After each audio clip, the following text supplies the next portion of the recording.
Well, Dr. Andrea Mammone is a lecturer in modern history at Kingston University. Now, he specialises in the ideology of European fascism and post-war right-wing extremism. As you see, he joins me in the studio now. Thanks for coming in. In his manifesto, Breivik talks about effectively having a European-wide organisation of people who share his radical beliefs. Is that likely? It's possible. It's possible because this has not been studied, not actually explored by media a lot. But historically, there are some strands of the extreme right in Europe, in post-war Europe especially, that they always try to have a pan-European ideology, a pan-European stance.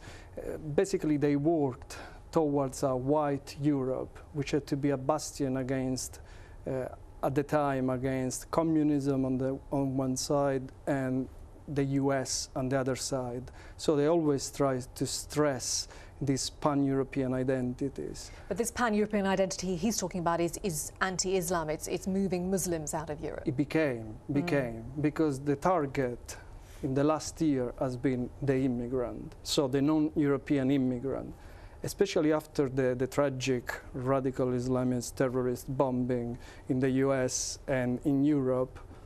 Then immediately Islam became the new target. In this way, they can actually attack Islam as a non-European phenomenon, which is against the European values. And these European values, for many of them, are Christian. Many organisations that he mentions in having had contact with online, such as the English Defence League, have in fact now done their best to distance themselves from Breivik. In some ways, is this man actually going to be responsible for damage to the far-right groups that actually want to be part of mainstream politics? I think so. I think so. This will be a tragedy for the extreme right worldwide. And I think that all more structured parties will try to distance themselves from him. I think that rightly.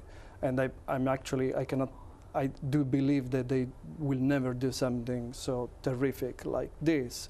But certainly we need to explore more these, for example, these web links, these websites, these networks, this far-right music, all these strange networks, all this galaxy of militants, because there are some reports who were actually saying that it was possible, there was some evidence that some activists linked with some ideas of Catholic fundamentalism were actually trying to plan some terrorist acts. But what we have done to prevent that? Probably nothing. The focus has been just on radical Islam and the terrorist attacks led by some radical Islamists, but we are probably overlooked too much this terrorist extreme right currents, which historically has been always alive.